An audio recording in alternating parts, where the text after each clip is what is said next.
अस्सलाम वालेकुम everyone. Reconnect with nature video series में आज हम आपको साबूदाना के मज़ेदार कटलेट्स और मूंगफली की मज़ेदार चटनी बनाने की रेसिपी बताएंगे। तो चलते हैं तैयारी की तरफ। इसके लिए हमने 1 कप साबूदाना लिया है। इसको अब अच्छी तरह 2-3 दफ़ा मल कर पानी से धो लें। क्योंकि प्लांट से निकालने के बाद इसकी सारी मेकिंग फैक्ट्री में की जाती है, इसलिए एक्स्ट्रा स्टार्च, पॉलिशिंग और कोटिंग को रिमूव करना बहुत ज़रूरी है। अब ये अच्छी तरह से धुले हुए साबूदाना को रात भर के लिए या कभी भी 4 से 6 घंटे के लिए भिगो कर रख दें। मगर एक चीज़ का ध्यान रखें कि भिगोते वक्त बहुत ज़्यादा पानी मत डालें। सिर्फ इतना पानी हो कि ये उसमें अच्छी तरह से भीग जाएं और ऊपर एक हल्की सी पानी की तह हो। तो अब मैंने इसको रात भर के लिए भिगो के रख दिया है। सारी रात भीगा रहने के बाद अब ये इस तरह से खिला खिला और अलहदा-अलहदा मोतियों जैसा बन गया है, क्योंकि हमने पानी की मिकदार बहुत ही कैलकुलेटेड रखी थी। ना तो ये चिपचिपा है और ना ही इसमें कोई स्टिकीनेस है।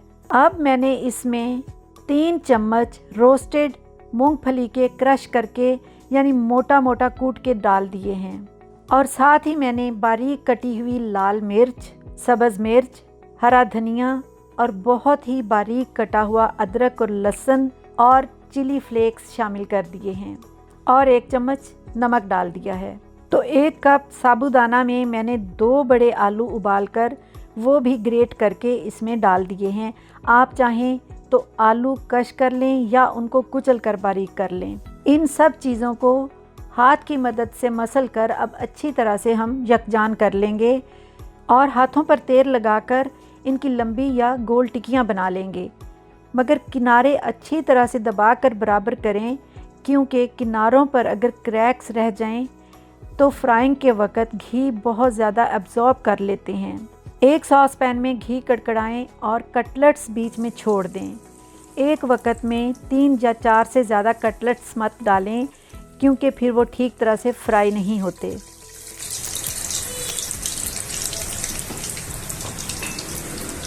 अब हमारे गोल्डन क्रिस्पी कटलेट्स तैयार हैं और इनका मज़ा दोबाला करने के लिए आपको बहुत ही मज़ेदार चटनी बनाने की तरकीब बताते हैं।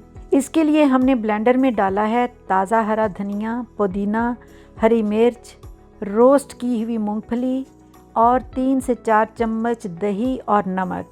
इसको ब्लेंड करके एक बोल में निकाल कर कटलेट्स के साथ सर्व करने के लिए रख दें। बिलीव मी, ये इतने मज़ेदार हैं कि आप जब इसको ट्राई करेंगे तो आप बाकी दूसरे सब कबाब और कटलेट्स खाना और बनाना भूल जाएंगे।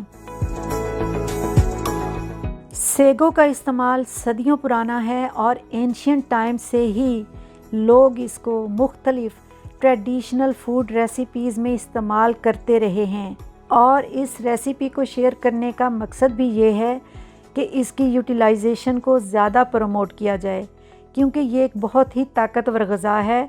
ये मरीज़ को दिनों में तंदुरुस्त और तवाना करने की सलाहियत रखता है।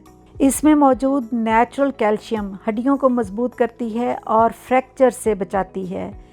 ये ग्लूटेन फ्री है, इसलिए जो लोग सीलिएक डिज़ीज़ का शिकार होते हैं, यानी कि जिनको ग्लूटेन एलर्जी है, उनके लिए ये एक बेहतरीन फूड है।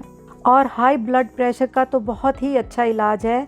जिनका बीपी हाई रहता हो वो साबूदाना को ज़रूर इस्तेमाल करें, क्योंकि इसमें पोटेशियम पाया जाता है जो ब्लड प्रेशर को मैनेज करने के लिए बहुत फंडामेंटल है।